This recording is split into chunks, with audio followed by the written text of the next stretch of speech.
The rookies, they've just gained so much experience we don't have to call them that anymore. They're back to share their positions on this and other issues of the day. Conservative MP Stella Ambler, NDP MP Jinny Sims, who's also the critic on this foreign workers file, and Liberal MP Yvonne Jones. Welcome to you all. Nice to have you back. I hope you had I know you guys work harder when your writing's in here, but anyway, let's move along. This program, I'd like to get your thoughts, Jinny, on this particular response that we just got from the immigrant workers, the Migrant Workers Alliance. They got a good point here. Do you think that there is room to at least improve the system for these temporary foreign workers so they don't feel like second-class citizens that are tied to an employer for life?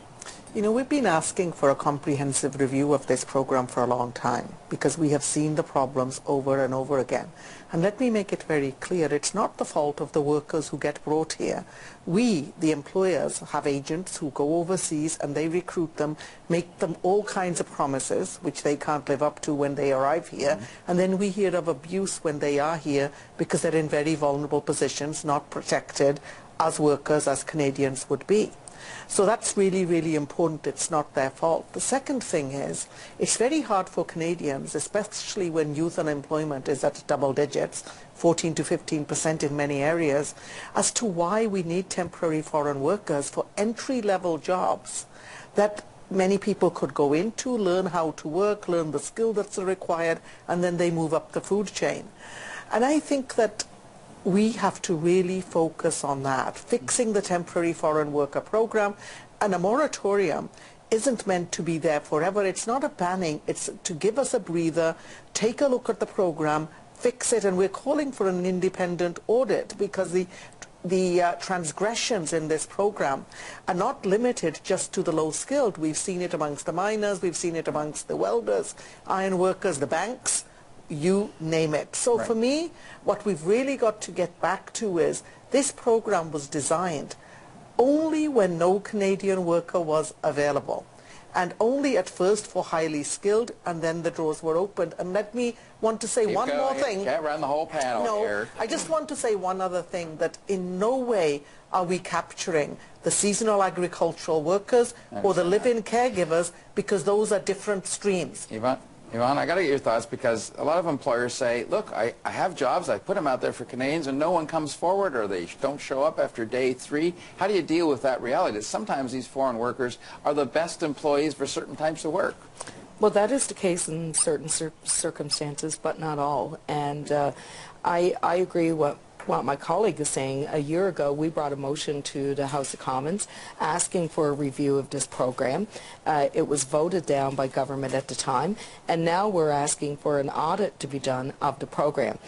We feel that we should not have to punish all of these people that are out there that are managing this program appropriately, using it to meet the service needs to Canadians in various regions of the country. However, we feel that the government fell down on the job. They did not screen appropriately. They did not put proper mechanisms in place to ensure that in areas where you had a high unemployment rate that you weren't bringing in 200-300 workers in those regions. And a lot of this is because of different factors. One is definitely where we've seen downsizing in the Department of Employment and Immigration. There was a time when you would have workers in various regions of Canada. We've seen many of these offices close down and people being laid off. So the same level of accountability is not existing in government when it comes to this program or when it comes to other programs, I would go as far to say, and that's why you have some abuse, and that's why you have problems like we have today. I know the response that the Prime Minister and the Minister had was, well, if this program's so flawed, how come so many MPs from the other parties want to have foreign workers come into the riding, Stella? He's stealing my lines now. Oh, sorry. Well, I mean, that certainly is a good point. It's the program, we have been closing the loopholes on it, and the Minister has been you know, he is 100% on top of this issue, knows it well, and understands that there is a need in particular parts of the country for temporary foreign workers, and that and that's what the program is always there for, but it was never intended to take jobs away from Canadians. Canadians always have to have the first crack at the jobs. You know, I would appreciate it if you know, instead of calling for whatever it is they're calling for, that maybe they could vote in favor of some of the reforms that we've put forward. But they vote against every time. You don't need them to. You can get it through anyway. Yeah, well, I mean, okay, thankfully. Why is the NDP the most prolific applicant for foreign workers when on one hand they say that the program's so flawed? Well, first of all, let me say that no NDP member of Parliament has the right to give an LMO. That is given by the Minister's Department. He's pointing that out, by the way, a lot. No, he gives them out.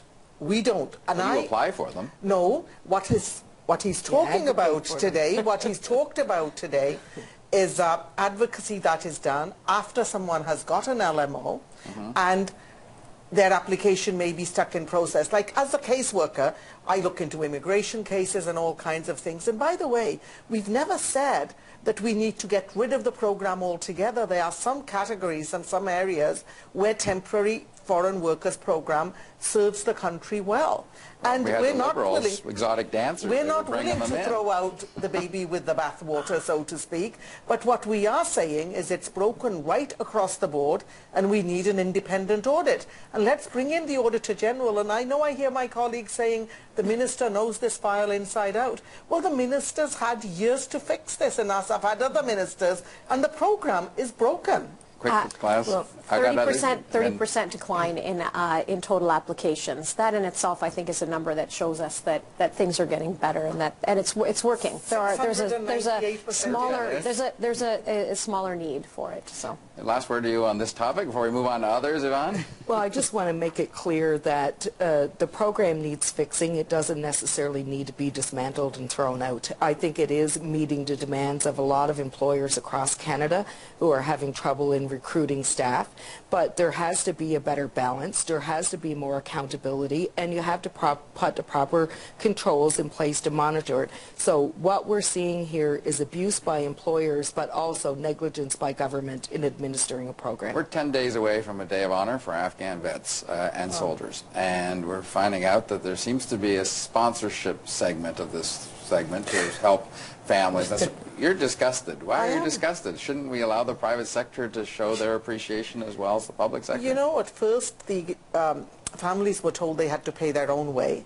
And then the minister stood in the House and said, we're picking up the cost.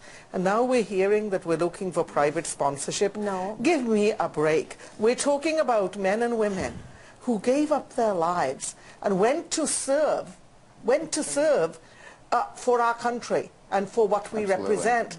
And now for us to say we have money to fly around the Prime Minister's jets all over the place with specialized guests, but we don't have money to fly in the families. Okay, I want to get your thoughts. You're getting... Like that, that's just... No one has ever said that. First of all, that the private sector, that there are organizations that also support our veterans and our soldiers that are stepping up, I think is wonderful. And to see the opposition playing politics with this is, I'm disappointed. I'm very disappointed.